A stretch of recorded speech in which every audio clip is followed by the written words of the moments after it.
compartir.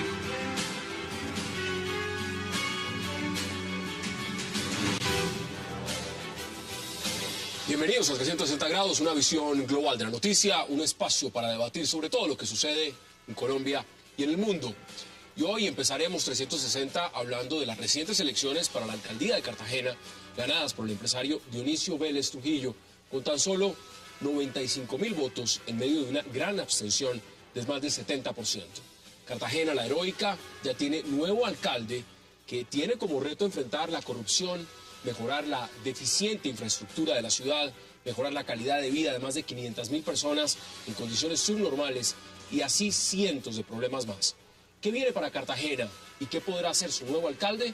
Lo debatiremos esta noche en 360. Y también esta noche hablaremos de una controvertida propuesta lanzada por el vicepresidente Angelino Garzón en el Catatumbo, una consulta popular para que los habitantes de la zona decidan si están de acuerdo con los bloqueos. Al no poder llegar a ningún acuerdo para conjurar la crisis en el Catatumbo, el vicepresidente Garzón propuso para el próximo 28 de julio una consulta popular para que el pueblo decida su suerte. ¿Qué tan viable es esta propuesta? ¿Por qué ahora se dice que la solución a la crisis del Catatumbo está en La Habana y de pronto también en la próxima reunión del presidente Maduro y el presidente Santos? Lo vamos a debatir esta noche en 360 y no se muevan, que ya en segundos le doy la bienvenida a todos nuestros invitados.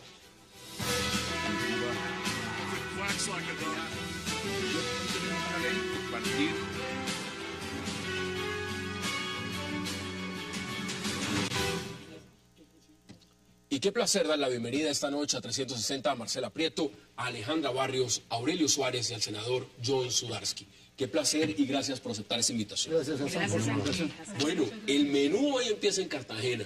Alejandra, y por obvias razones quiero empezar con usted. ¿Cómo vio la misión electoral y todo lo que usted representa, el tema de estas elecciones en Cartagena? Pues mira, tuvimos la oportunidad de hacer una observación, un despliegue muy grande en la heroica. Tuvimos 140 observadores que estuvieron moviéndose en 63 puestos de observación, es decir, más del doble de lo que se necesitaba por puesto de votación. Cartagena tiene que trabajar todavía muchísimo y el Bolívar y creo que la costa caribe en general en el tema de la democracia. El tema de la compra y venta de votos es un tema además... Se dio, es obvio, es decir, es que ni siquiera se oculta. El tema de la compra de votos y de la venta de los votos es un tema que no se oculta, es un tema que lo aburridor es que además hay que hacer es un trabajo cultural frente a ese tema. Había otro tema que a nosotros nos preocupó muchísimo y es que lamentablemente en el aplicativo Cuentas Claras, que es el aplicativo que donó de Más Transparencia por Colombia, los candidatos no subieron la información que permitía que los ciudadanos y los otros candidatos también conocieran cuánto se estaban gastando en el proceso electoral. En sus campañas. En sus campañas. Y ese es un tema muy relevante porque es el único mecanismo a través del cual podemos saber de qué magnitud puede ser la compra y venta de votos. Lo que los candidatos reportaron en Cuentas Claras es absolutamente claro visualmente que no corresponde a la realidad electoral. Creo que hay una carita feliz para la registraduría. La registraduría es un trabajo muy importante con el tema de biometría. Hubo presencia de 700 identificadores de biometría y eso evita un tipo de fraude que normalmente es suplantar al votante. Toca afinar algunas cosas de logística, ya pero vamos a mirar los puntos es lo clave. de lo puntual, porque además, senador, usted también ha sido uno de los más juiciosos en Colombia con el tema del sistema electoral. Pero mire, da la casualidad de que en estas elecciones que ganó Dionisio Vélez Trujillo, ganó con menos de 100.000 votos, 70% de abstención. Es decir, esto es impresionante. ¿Usted cómo ve esos resultados? Bueno, primero que todo, en Cartagena normalmente la abstención es del 67% en promedio. Así que este resultado del 70% no es nada extraordinario y mucho más cuando en este tipo de elecciones atípicas baja muchísimo la votación. Así que el nivel en general pues es lamentable, como lo es. Esto es lo que nos está diciendo es que terminó eligiendo el alcalde menos de 1 de cada 3 electores, votantes potenciales, pero eso es lo que pasa en toda Colombia. Eso es generalizado, no es este caso como una cosa que sorprendente que uno diga eso ya las cuentas que hemos hecho están así. en el caso de Cartagena, lo que pasa es que usted tiene realmente un vacío muy grande en el tema de la integración de la ciudad. Por un lado, usted tiene el tipo de relaciones horizontales que se caracteriza, y además uno lo ve en las relaciones interpersonales entre la gente, pero entre eso y todo, y la movilización y aglutinamiento y integración, por ejemplo, en la sal, que es donde más eslabonamiento existe, pues hay un vacío enorme. Cartagena es la ciudad de Colombia que tiene la más baja participación de la sociedad civil. Es tan baja que los mismos actores políticos no saben de qué se está hablando cuando uno habla de sociedad Imagínese civil. usted eso, y además usted le agrega que compra de votos y demás, puede uno deducir más o menos lo que significan unas elecciones de este tipo. Marcela, bienvenida, ¿usted cómo lo ve? Sí, yo veo también, comparto con Alejandra y con el senador Sudarsky, la gran preocupación que genera la apatía política en Cartagena. Pero esto es un fenómeno que, si bien se da en Colombia entera, es un problema particularmente preocupante en la costa de Colombia. La falta de participación política, que una de sus vertientes es la apatía y la falta de actividad de la sociedad civil en general, es algo muy preocupante y es una cuestión también de educación en democracia. Y no solamente educación en democracia y que la gente sepa la importancia de votar, sino que la representatividad también es muy baja. O sea, la gente tiene que manejar altísimos niveles de frustración frente a unos gobernantes bastante mediocres. En el caso de Judith Pinedo, que fue una de las mejores alcaldesas que tuvo Cartagena en los últimos años, también se vio, digamos, manchada su reputación por temas de corrupción.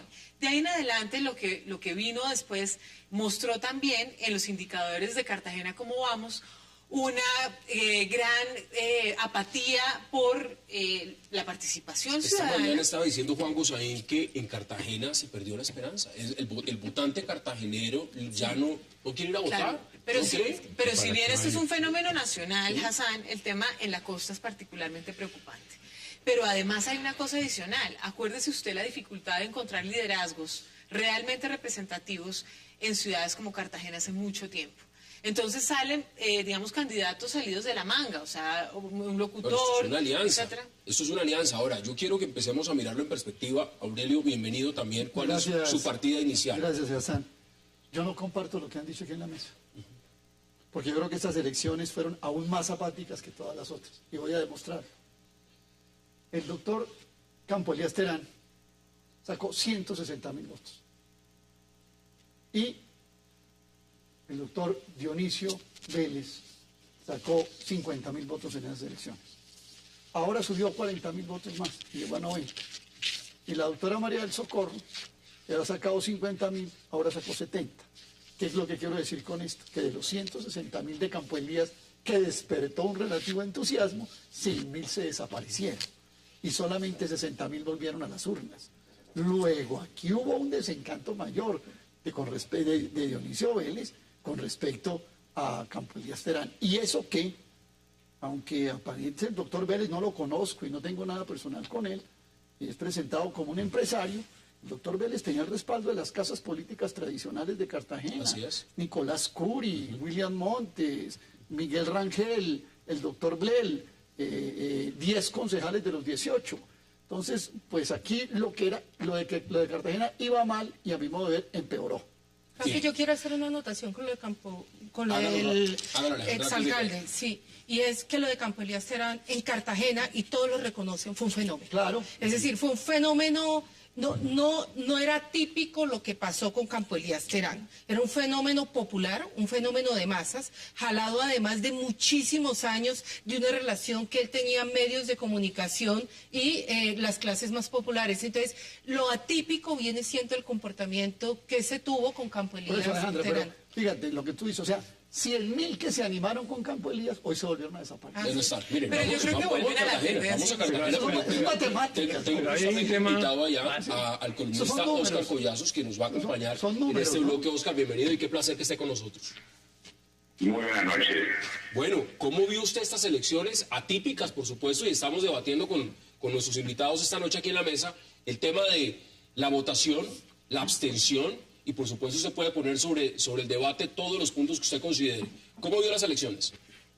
Bueno, primero que todo, la campaña fue una campaña muy mediocre, no había nada extraordinario, coincidían en la formulación de los mismos programas, no se hacían visibles ningún tipo de soluciones, y los resultados han estado un poco por encima del pesimismo que yo tenía. Yo creí que la abstención iba a ser mucho mayor. Mucho mayor que los votos. Mucho mayor, que iba a superar el 75%. No llegué a pensar, es una percepción que comparto con otros colegas, no llegué a pensar que Dionisio Vélez pudiera llegar a tener 95.000 votos, que María del Socorro Bustamante podía llegar a 77.000. Así que los resultados están son un poco por encima de las expectativas numéricas. Ahora, no me hago tampoco muchas ilusiones sobre lo que llega a pasar.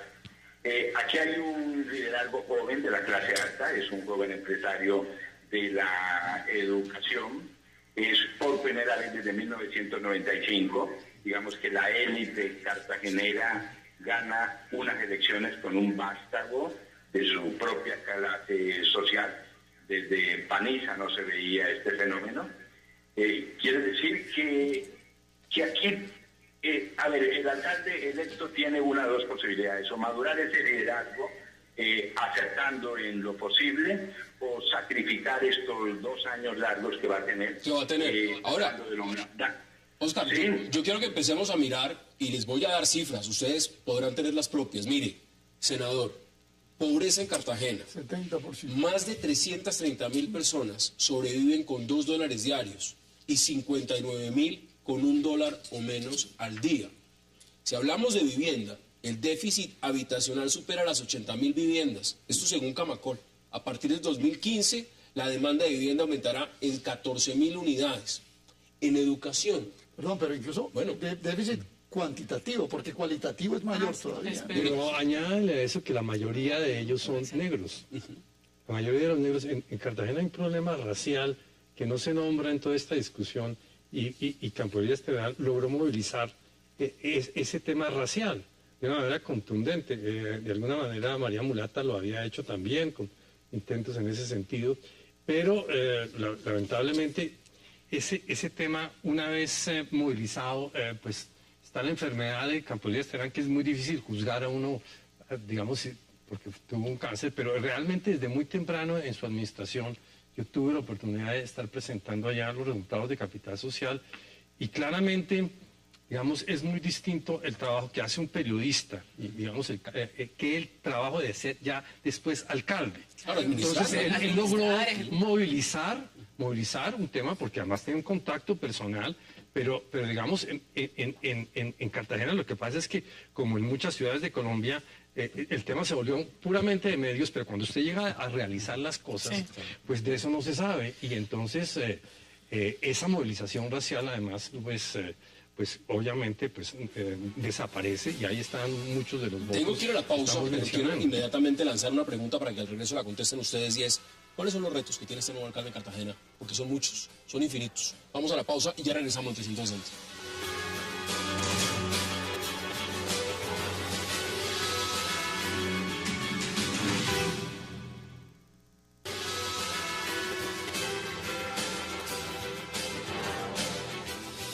Regresamos a 360 grados y estamos viendo las imágenes justamente de quien ganó las elecciones.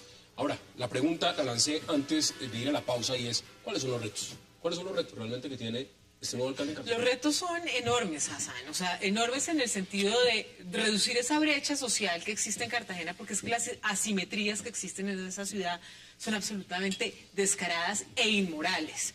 Entonces, por supuesto, representar a esa población tan pobre con al menos saneamiento básico, buscar formas de integración social, porque es que eso, usted no le puede pedir a una ciudadanía que se comporte en democracia o que valore el voto y que no se lo deje comprar cuando usted no tiene mercado, cuando usted no tiene acueducto, cuando usted no tiene, vive en las situaciones más infrahumanas posibles. Que es la mayoría de Cartagena. Claro, entonces la paradoja acá está en que gana una persona de las clases altas cartageneras con una campaña muy costosa, teniendo en cuenta el nivel de votación, teniendo en cuenta que eran elecciones que eran fuera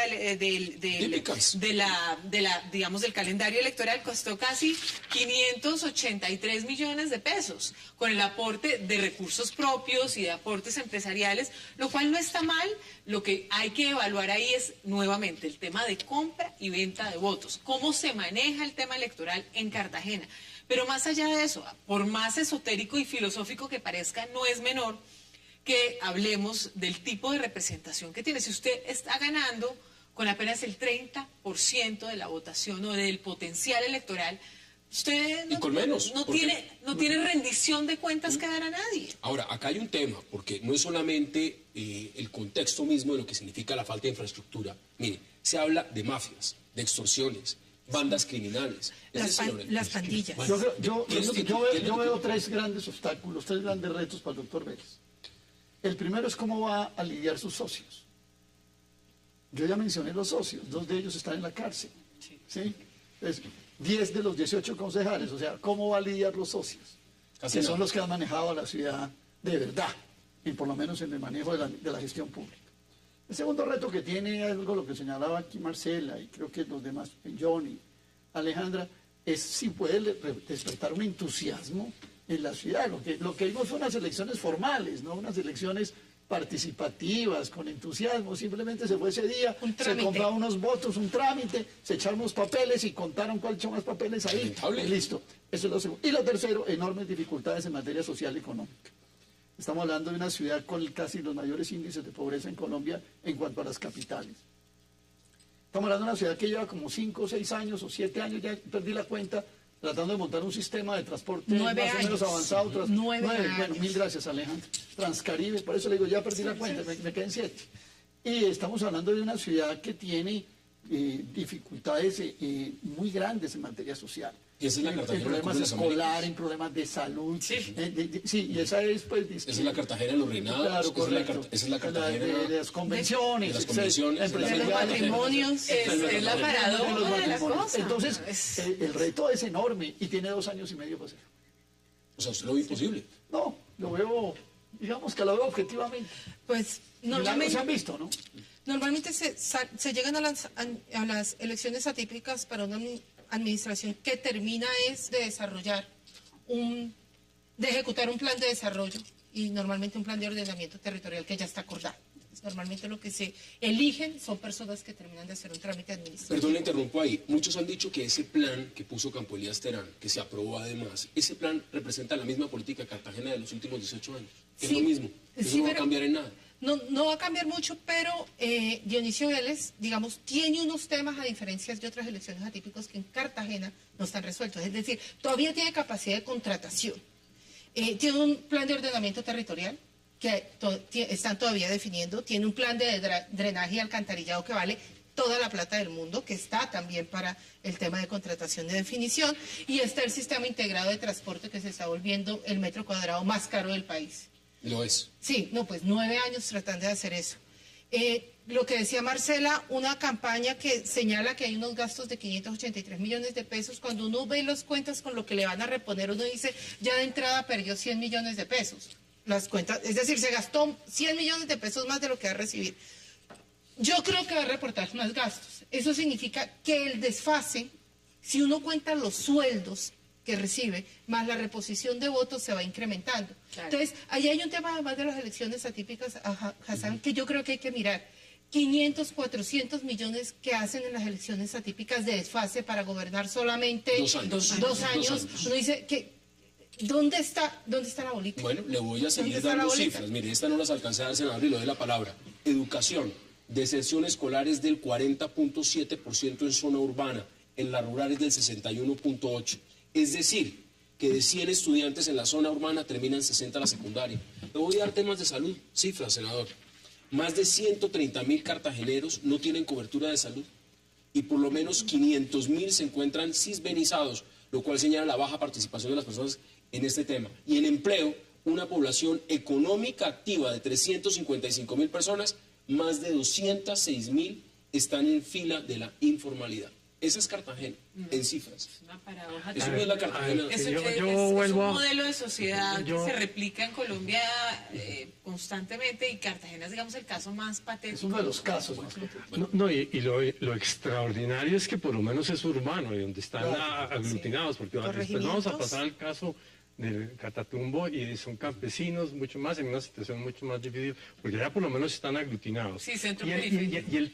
el tema aquí, por lo menos el que nosotros logramos diagnosticar en la medición de capital social, era que dentro de esa teoría usted requiera tener unas unidades intermedias entre la gran ciudad y el barrio. Y en Cartagena por lo menos existen las localidades. Por lo menos Están definidas, están ahí. Los ediles son los que hay, donde hay más eslabonamiento y ese eslabonamiento se ha mantenido alto. O sea que ahí hay unos ámbitos donde usted podría tener una movilización de la ciudadanía alrededor de temas concretos. Lamentablemente, pues no va a haber un proceso de planeación participativa que permitiría movilizar a la gente y saber qué es lo que quiere y a quién llamar a cuentas y a quién hacerle seguimientos. Pero el alcalde sí podría hacer un proceso fuerte de descentralización hacia las localidades, de movilización de la gente ahí y de organización de la ciudadanía, porque es que de esa solidaridad horizontal que se tenía antes, ahora lo que hay es una cantidad de ciudadanos totalmente atomizados que responden precisamente a lo que vimos hacer allá. Se va, se toma unos tragos, le dan una plata, se entrega, fiesta, se celebra, después, ahí lo estamos viendo en los videos, y después no Es que pasa nada. parece que porque aquí ganan después se elecciones, queda pero desmovilizado. los resultados Es un vayan ámbito que básicamente. se Aurelio, busca. y también quiero volver con Oscar a Cartagena, Pero adelante. yo quisiera mencionar el tema de la informalidad, que es un elemento sustancial. Aquí hay una cosa que es importante mirar, y es que la actividad informal, el trabajo, la ocupación informal, no es que usted sea informal en el trabajo y formal en el resto de las actividades cotidianas, no. La informalidad es todo un modo de vida, una vivienda informal, una actividad económica informal, una salud informal. Entonces, aquí también tiene uno que ver, que no solamente tiene que ver con Cartagena, tiene que ver con políticas nacionales que evidentemente han fracasado. Uno pudiera decir, bueno, Colombia es perfecta y Cartagena está re mal. Entonces, bueno, es culpa de los cartageneros o no sé de quién. No, eso es un problema Es un estructural problema del país. que tenemos un problema estructural que se refleja y se manifiesta de manera más aguda en circunstancias como las que hemos descrito. Pero aquí también hay políticas públicas nacionales que definitivamente Lo no que han es más funcionado. impresionante, Aurelio, y justamente es cómo se vende una imagen de una ciudad que si se ve en cifras, si se ve en el contexto electoral y demás, es otra ciudad. Pero pasa es que son dos es otra cosas ciudad. para serte franca, esto es un ejemplo que se replica en muchas otras cosas que utiliza Colombia para venderse en el exterior. Bueno, Cartagena es una. Hay muchos otros ejemplos, que nosotros somos un país que está creciendo al 6% y no sé qué, ya podemos cumplir con los estándares de la OSD, veamos. o que hacemos parte de la Alianza del Pacífico con una posición dominante, no sé qué. Ese tipo de Que vamos cosas para la OTAN. son... ¿Para la OTAN? Bueno, no, lo de la OTAN es otra cosa, pero Oscar, digamos Oscar, que... quiero aprovechar que usted está en Cartagena también, porque aquí están dando un balance, pero usted está en Cartagena, usted es cartagenero y también me interesa conocer su posición frente al tema. Nada de lo que dicen. Entonces, No sé ni quiénes están debatiendo ni lo que dicen porque no he escuchado nada y no es conveniente que yo haga un monólogo desde acá, ¿no? claro, pero le voy a hacer una pregunta formal, una pregunta directa, y es la siguiente. Oscar, en este caso, viendo las cifras de empleo, de educación, de salud, lo que significa infraestructura en Cartagena, viendo unas cifras que son realmente muy pobres, de poca inversión, ¿uno podría pensar que el panorama sí va a cambiar? No creo que el panorama vaya a cambiar, no creo que vaya a cambiar. Lo que puede llegar a suceder en el mejor de los casos es que se detenga un poco la caída y la ciudad no llegue a colapsar, en el mejor de los casos. Puede llegar a suceder eso, no hay tiempo. Las alianzas políticas que tendrá que hacer el alcalde con un consejo que probablemente va a tener una mayoría de la candidata perdedora, que probablemente va a tratar de manejar la alcaldía a punta de cuotas, a punta de órdenes de prestación de servicio. Es muy difícil que lo prometido por el alcalde llegue a cumplirse. Yo no veo que el problema de Trascaribe, por ejemplo, que es el gran problema de movilidad, se solucione en 14 meses como proponía el alcalde Dionisio Vélez. Yo no creo que sea razonable desde ningún punto de vista que los 50.000 mototaxistas que hay en Cartagena vayan a trabajar en las rutas alimentadoras del Transcaribe, un Transcaribe que todavía no se ha terminado, como prometió también el alcalde. Yo diría que las cosas susceptibles de empeorar pueden llegar a empeorar en este caso. Y lo que puede llegar a suceder, en el mejor de los casos, es que se detenga esa caída precipitada en la que venía la ciudad, incluso en esos 12 meses de ausencia de un alcalde. Campo Elías fue un fenómeno electoral, fue un fenómeno de masas, pero fue quizá el cierre con broche de oro de lo peor que ha tenido la administración pública en Cartagena. Esto lo digo y lo estoy diciendo como monólogo porque no tengo la posibilidad de dialogar con los compañeros de la mesa. Pero Oscar, son prácticamente las mismas posiciones. El diagnóstico que están dando ustedes sobre el tema de Cartagena coincide, desafortunadamente, en lo que significa el futuro de la ciudad. Tengo que ir a la pausa y quiero agradecerle por habernos acompañado desde Cartagena. Ha sido un verdadero placer que haya estado con nosotros. Mucho gusto, y en próxima ocasión podemos tener un debate más a fondo. Claro que sí, este tema. claro que sí. Tenemos que ir a la pausa, porque vamos a cambiar el Catatumbo, pero esa más o menos es la perspectiva de la realidad en Cartagena en este momento. Vamos a la pausa en 360 y ya regresamos.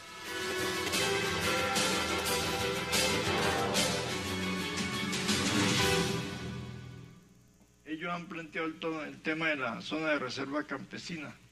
Personalmente yo le he propuesto a la Asociación de Campesinos del Catatumbo que convoquemos un foro público aquí en Bogotá entre la Asociación de Campesinos del Catatumbo, la Vicepresidencia de la República, y acabo de hablar con el padre Pacho de Ruth y me ha autorizado que también comprometa a la Universidad Javeriana.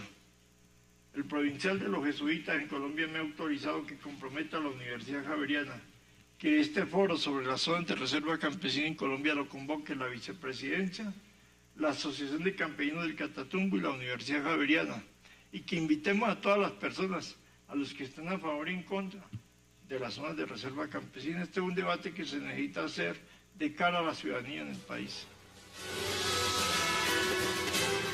Esas son las declaraciones del señor vicepresidente, y el presidente también a través de su cuenta en Twitter ha publicado un comunicado y dice lo siguiente, lo voy a resumir en el primer párrafo. Dice: en el caso del Catatumbo hemos sido muy tolerantes, hemos sido muy generosos, le hemos extendido la mano en todas las formas, hemos enviado más de 10 misiones al Catatumbo, viceministros, ministros, vicepresidente, alto consejero para el diálogo social. ¿Usted cómo ve el panorama? No, pues es que el panorama es negro. Desde hace mucho tiempo ya se puede ver que aquí hay otro tipo de motivaciones que son las que mueven esta marcha. Es decir, el presidente Santos, y esto ya se ha dicho anteriormente, Hassan, sentó un precedente desde el principio, desde que hubo la primera marcha con los transportadores, después con los educadores, es decir, esto ya es ceder y ceder, pero acá hay un ingrediente adicional del cual no nos podemos abstraer, y es que hay un proceso de paz y que hay unos intereses políticos y electorales de por medio. Y aprovechan esta movilización para poder ganar adeptos electoralmente, y todo el mundo está sembrando. O sea, estas propuestas que hace, por ejemplo, el señor vicepresidente, todo eso ha habido 10 visitas del gobierno central.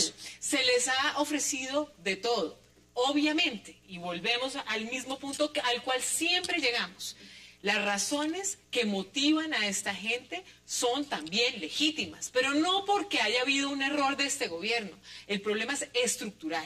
La falta de presencia del Estado simplemente es un facilitador para movilizar gente en un momento determinado frente a situaciones. Bueno, miren lo que está pasando. ¿Y cómo salimos de esto? Porque la pregunta que les formulo es, esto ya pasó el mes, esto cada vez está peor, y sencillamente no pudo el vicepresidente, los ministros, el viceministro. Ojalá, Hassan, se vayan a ablandar frente a una posición absolutamente válida. Yo comparto de alguna manera lo que ha dicho Marcela, pero yo sí creo que el gobierno es altamente culpable de lo que está pasando. Mire, si usted revisa un poco la literatura del Catatumbo, yo me encontré un discurso de mayo del 2012, de hace un año, del presidente Santos diciendo: el Catatumbo tendrá un COMPES y billones de pesos de inversión. Hay un COMPES de enero del 2013, o sea, 6 meses. 1.700.000 millones de pesos le prometieron a los de 11 municipios del Catatumbo. no llevan ni un peso invertido. Y eso Entonces, que dice acá el usted- presidente, mire, está diciendo que aprobaron inversiones por más de 1.8 billones No, para el están- desarrollo, claro. 2 billones para el Y no han- Catatumbo en inversión social y no, e inversión es que de infraestructura. la gente no come de aprobaciones. Entonces, aquí hay un problema estructural. Seguramente podrá haber más de agentes interesados, pero hay un problema fundamentalmente de gestión. Entonces, para echar el discurso y hacer el anuncio hace un año de que iba a haber un COMPES con no sé cuántas inversiones, pues eso sí es la Amén. maravilla. Mire, tengo en línea en este momento justamente a César Geles, líder de las protestas en el Catatumbo. César, bienvenido y gracias por acompañarnos.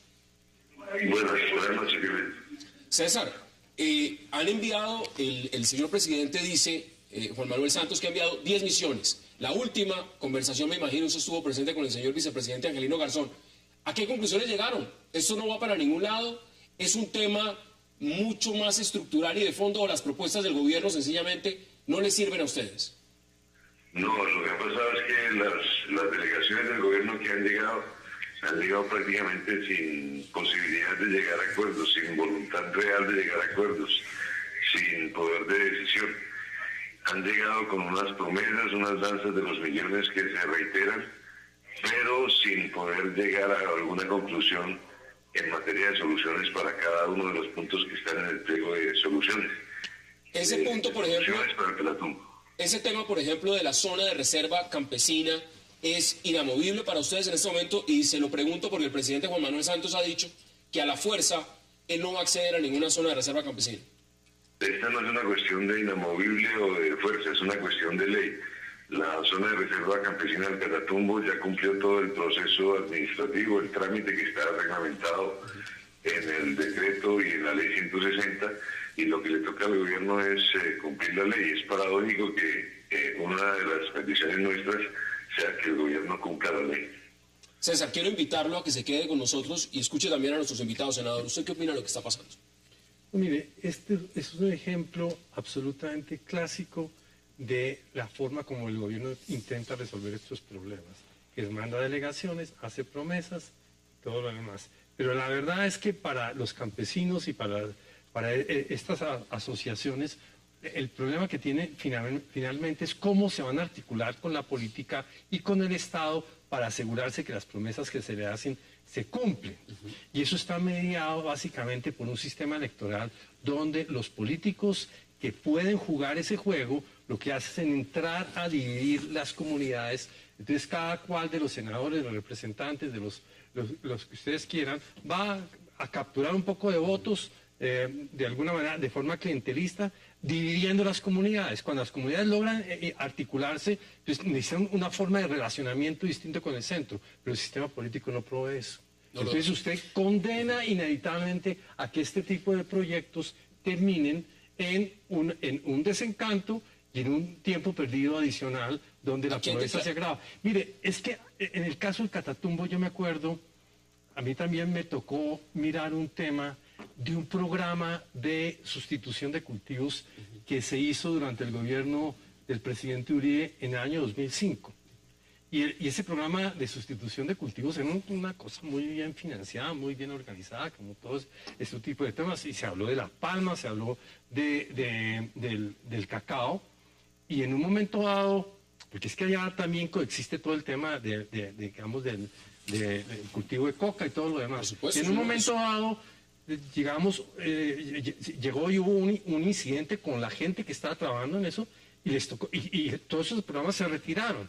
Entonces, usted en realidad tiene un problema estructural, como se ha dicho aquí, se va a repetir todas las veces, pero la estructura básica es cómo usted logra organizar una comunidad que ya tiene su propia identidad, que tiene es decir, plan de desarrollos. ¿Usted cree que la zona de reserva campesina, ahí, senador, como lo está planteando, por ejemplo, César Jerez y muchos de los campesinos que están protestando, tiene que ser de obligatorio cumplimiento?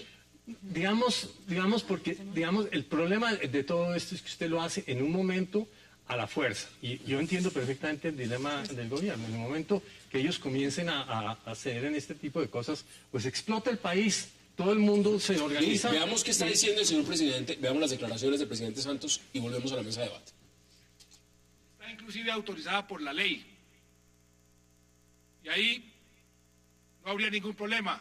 Lo que nunca voy a permitir es que me impongan las zonas de reserva campesina a la fuerza, por ningún motivo. Y se los dijimos claramente. De manera que yo les digo a estos dirigentes... Esas son las declaraciones, Alejandra, que me lo impongan a la fuerza. No. Sí. No, creo que ahí es donde está precisamente el centro del debate. Si los requisitos están cumplidos, además las zonas de reserva campesina creo que lamentablemente se estigmatizaron porque fue uno de los puntos con los que se entró en el primer punto de negociación de La Habana. Pero las zonas de reserva campesina ni se las inventó las FARC. Entonces, digamos, es un mecanismo que permite además un trabajo organizado con el campesinado. Cuando uno ve lo del Catatumbo, uno ve las mismas cosas, Hassan, que han pasado en el Cauca con los indígenas, de las marchas campesinas que entran del Putumayo, de la zona de Montes de María, cuando también se organiza. Es decir, no son fenómenos nuevos, sino que organizados en determinados momentos con liderazgos y temas se ponen. Mira, por el Catatumbo... Pero sumemos, mire, sumemos. Sí, en pero este momento ya hay amenaza de paro minero. Claro. Un tema que usted conoce muy bien, sobre el cual el presidente Santos también ha empezado a decir... Es que no, ¿quiénes están detrás de los paros? Porque es que ya el cuestionamiento no solamente es... pero tampoco uno puede ir cazando fantasmas de quiénes andan detrás de todo. Yo sí quiero decir que discrepo contigo frente al tema de las zonas de reserva campesina, porque si bien existen en la ley, lo que se está debatiendo en La Habana y lo que realmente genera un temor en este punto es que se está buscando un estatus de consulta previa. Además de eso, recordemos que el Catatumbo queda en la frontera con Venezuela, que es una retaguardia estratégica de las FARC. Y no podemos tampoco soslayar ni minimizar el hecho de que aquí hay un tema cocalero. Entonces viene el segundo o el tercer punto de la mesa de negociación, que es el tema del narcotráfico. Entonces eso se va a movilizar a través de marchas cocaleras. Pero es que, Marcela, es decir, es que ahí hay esto un tema no muy es la complejo. primera vez. Es decir, en el Catatumbo, y aquí no nos podemos hacer los locos, el Catatumbo pasó por todas las guerras. Es una zona a la que se la tomaron los paras, se la tomaron los guerrillas, hicieron masacres, está el narcotráfico, ha habido desplazamiento. Todo en esa zona ha pasado. En esa zona, no en el centro del país. Aurelio, ya le voy a dar la palabra, pero quiero preguntarle a obviamente César. en un escenario de paz, zonas como el Catatumbo, zonas como el Cauca, zonas como el Putumayo, zonas como Arauca, todas esas en un contexto de negociación de paz, pero además en un contexto donde tenemos también todos los TLC floreciendo, pues empieza a juntarse lo que antes parecía agua de aceite y empieza ahí sí a entenderse que puede haber un maridaje. Ahora, es decir, César, hay un tema y no se puede desconocer, es el tema de la infiltración, es el tema también si estas movilizaciones en el Catatumbo están siendo presionadas por La Habana, lo que está sucediendo y en las negociaciones de paz con las FARC. Cuando usted lo ha tratado también de señalar, de pertenecer a las FARC, es un tema del cual usted prefiere omitir hablar, pero por supuesto que está muy claro en la agenda política de lo que pasa en el Catatumbo. ¿Usted qué piensa? ¿Usted qué dice al respecto? Yo digo que en esta movilización lo que hay es campesinos empobrecidos que están prácticamente sin salida. El Catatumbo vive una emergencia económica, social, humanitaria que es necesario resolver, que no se puede resolver con cortinas de humo ni con anuncios gubernamentales de supuestas soluciones. Hay que solucionarlas en lo concreto y que hay una movilización que está haciendo un reclamo ante el abandono histórico del Estado. Es el momento de que el Estado atienda al campesinado del Catatumbo, que lo deje de señalar, de estigmatizar y que revise con nosotros esos 10 puntos que son de urgencia, que son de emergencia para salir de la crisis. Es necesario declarar la zona de reserva campesina como una solución histórica. Es necesario suspender la erradicación violenta de los cultivos de coca. Es necesario financiar los programas y proyectos del Plan de Desarrollo Sostenible y regularizar la situación de derechos humanos en esta región. Es decir, resumo porque tengo que ir a la pausa. Si no se discuten esos temas que ustedes han planteado, no importa que le sigan enviando misiones del gobierno, ustedes no levantan la protesta. Las misiones del gobierno deben llegar acá para establecer acuerdos con nosotros, no hacer anuncios que no tienen ningún fundamento. Deben ser equipos competentes que revisen cada uno de los temas y se debe llegar a acuerdos para solucionar la crisis de Catatumbo. César Jerez, gracias por habernos acompañado. Muchas gracias a usted. Vamos a la pausa, ahí están las declaraciones y al regreso le doy la palabra a Aurelio. Vamos a la pausa en 360 y ya regresamos.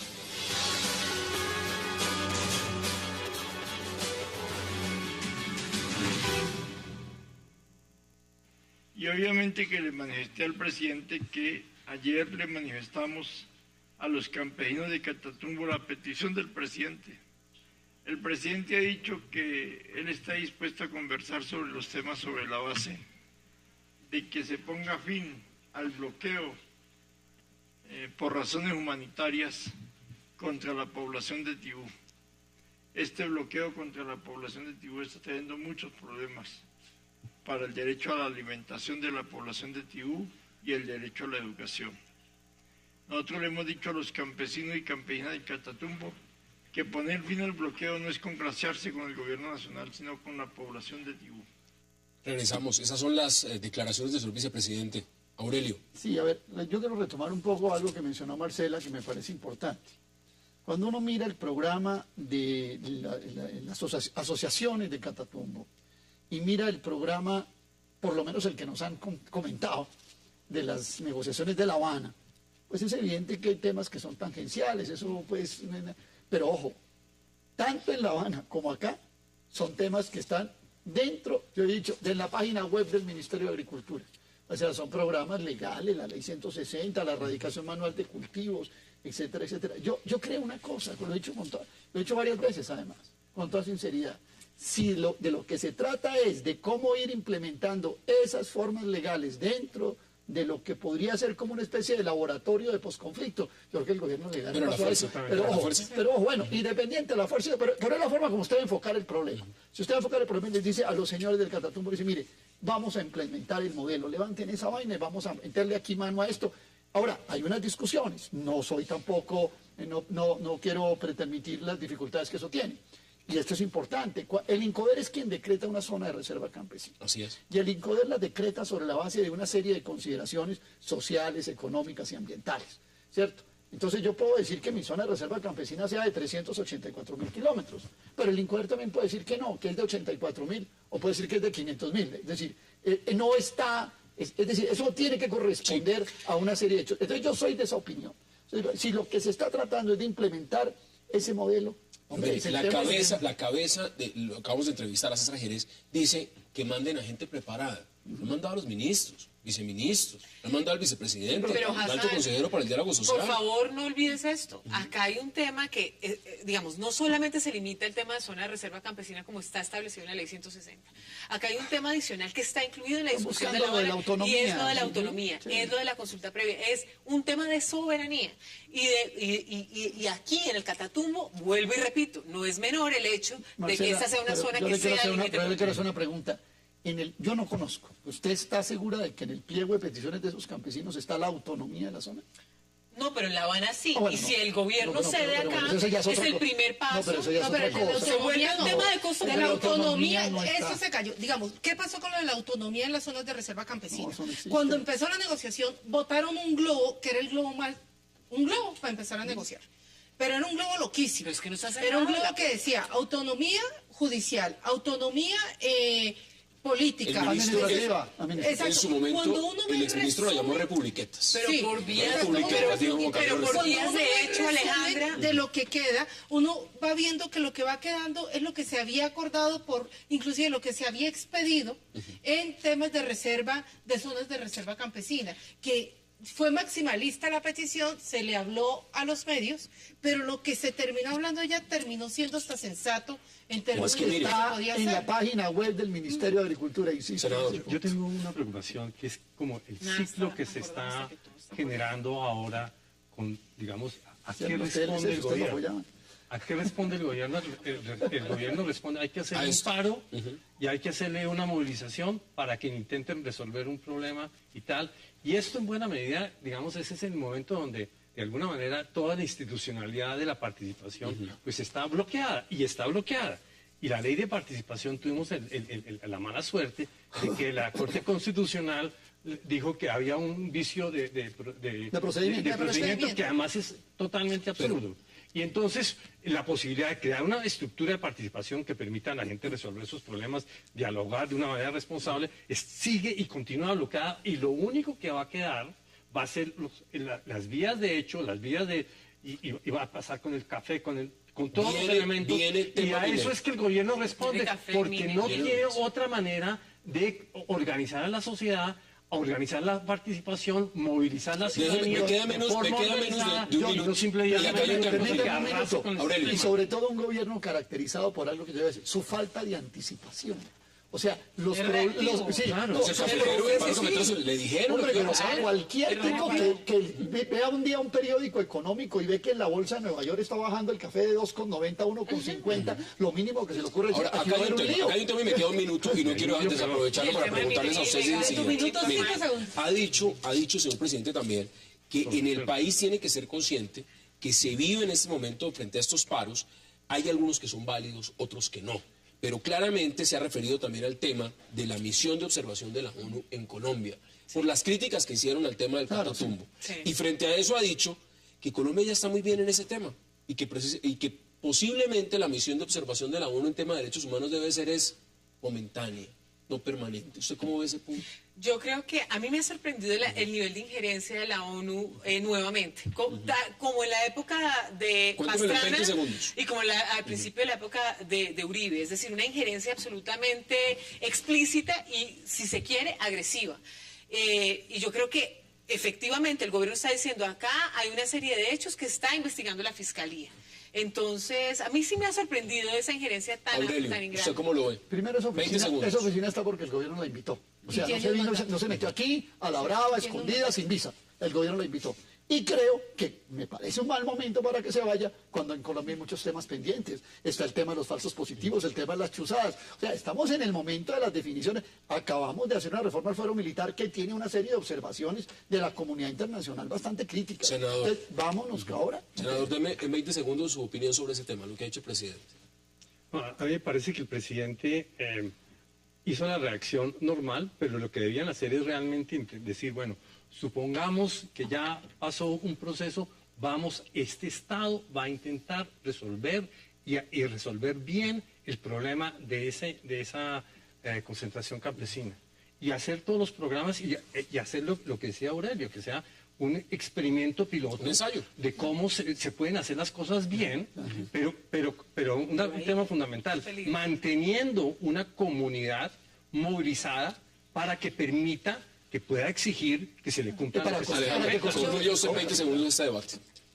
Frente a lo que tu pregunta, copy-paste, lo de Aurelio, entonces no voy a hablar sobre eso, copy-paste. Tal cual. Igualito. Sí, no quiero hablar sobre la forma en que el gobierno dialoga. Yo estoy de acuerdo con el diálogo. A mí me parece que uno no le puede pedir a un gobierno democrático que cree en principios de derechos humanos constitucionales, que entre y haga tierra arrasada, como lamentablemente tuvimos en gobiernos anteriores. La fuerza no está en las armas, sino en los argumentos que se entregan. Entonces creo que tiene que seguir dialogando y también los ciudadanos tenemos que entender que entonces también tenemos que mejorar nuestros mecanismos de diálogo. Ahí están las posiciones. Alejandra Barrios, como siempre, gracias por aceptar la invitación, senador Sudarsky. Gracias también, Marcela Prieto y Aurelio Suárez. Gracias también por aceptarla. Y a ustedes gracias por acompañarnos. Nos vemos mañana a la misma hora para seguir debatiendo toda la agenda política de Colombia y del mundo. Es una próxima oportunidad.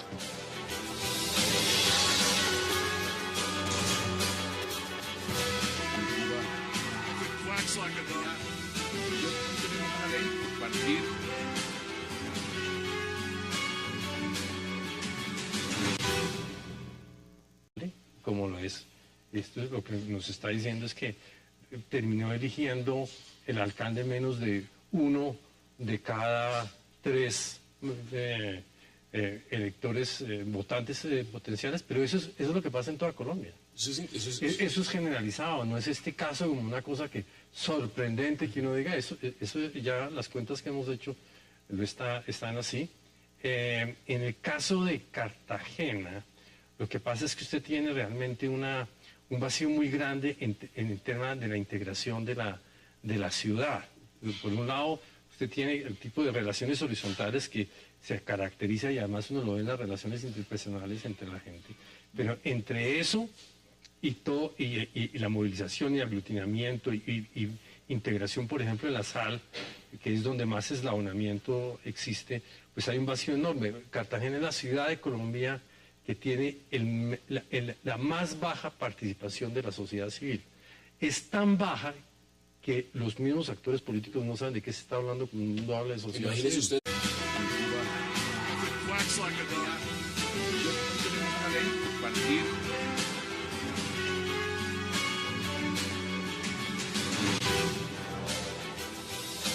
Bienvenidos a 360 grados, una visión global de la noticia, un espacio para debatir sobre todo lo que sucede en Colombia y en el mundo. Y hoy empezaremos 360 hablando de las recientes elecciones para la alcaldía de Cartagena, ganadas por el empresario Dionisio Vélez Trujillo, con tan solo 95.000 votos en medio de una gran abstención de más del 70%. Cartagena, la heroica, ya tiene nuevo alcalde que tiene como reto enfrentar la corrupción, mejorar la deficiente infraestructura de la ciudad, mejorar la calidad de vida de más de 500.000 personas en condiciones subnormales y así cientos de problemas más. ¿Qué viene para Cartagena y qué podrá hacer su nuevo alcalde? Lo debatiremos esta noche en 360. Y también esta noche hablaremos de una controvertida propuesta lanzada por el vicepresidente Angelino Garzón en el Catatumbo. Una consulta popular para que los habitantes de la zona decidan si están de acuerdo con los bloqueos. Al no poder llegar a ningún acuerdo para conjurar la crisis en el Catatumbo, el vicepresidente Garzón propuso para el próximo 28 de julio una consulta popular para que el pueblo decida su suerte. ¿Qué tan viable es esta propuesta? ¿Por qué ahora se dice que la solución a la crisis del Catatumbo está en La Habana y de pronto también en la próxima reunión del presidente Maduro y el presidente Santos? Lo vamos a debatir esta noche en 360 y no se muevan, que ya en segundos le doy la bienvenida a todos nuestros invitados.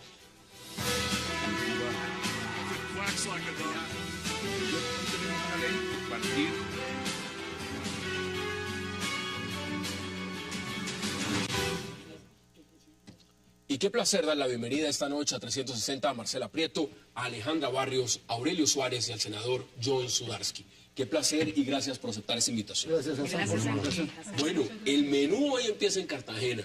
Alejandra, y por obvias razones quiero empezar con usted. ¿Cómo vio la misión electoral y todo lo que usted representa, el tema de estas elecciones en Cartagena?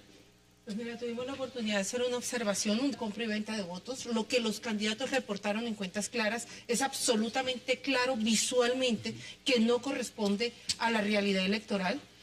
Creo que hay una carita feliz para la registraduría. La registraduría hizo un trabajo muy importante con el tema de biometría. Hubo presencia de 700 identificadores de biometría y eso evita un tipo de fraude que normalmente es suplantar al votante. Toca afinar algunas cosas de logística, Ya pero vamos a mirar los puntos es lo clave. de lo puntual, porque además, senador, usted también ha sido uno de los más juiciosos en Colombia con el tema del sistema electoral. Pero mire, da la casualidad de que en estas elecciones que ganó Dionisio Vélez Trujillo, ganó con menos de 100.000 votos, 70% de abstención. Es decir, esto es impresionante. ¿Usted cómo ve esos resultados? Bueno, primero que todo, en Cartagena normalmente la abstención es del 67% en promedio. Así que este resultado del 70% no es nada extraordinario y mucho más cuando en este tipo de elecciones atípicas baja muchísimo la votación. Así que el nivel en general pues es lamentable. Despliegue muy grande en la heroica. Tuvimos 140 observadores que estuvieron moviéndose en 63 puestos de observación, es decir, más del doble de lo que se necesitaba por puesto de votación. Cartagena tiene que trabajar todavía muchísimo y el Bolívar y creo que la costa caribe en general en el tema de la democracia. El tema de la compra y venta de votos es un tema además... Se dio, es obvio, es decir, es que ni siquiera se oculta. El tema de la compra de votos y de la venta de los votos es un tema que no se oculta, es un tema que lo aburridor es que además hay que hacer es un trabajo cultural frente a ese tema. Había otro tema que a nosotros nos preocupó muchísimo y es que lamentablemente en el aplicativo Cuentas Claras, que es el aplicativo que donó de Más Transparencia por Colombia, los candidatos no subieron la información que permitía que los ciudadanos y los otros candidatos también conocieran cuánto se estaban gastando en el proceso electoral. En sus campañas. En sus campañas. Y ese es un tema muy relevante porque es el único mecanismo a través del cual podemos saber de qué magnitud puede ser la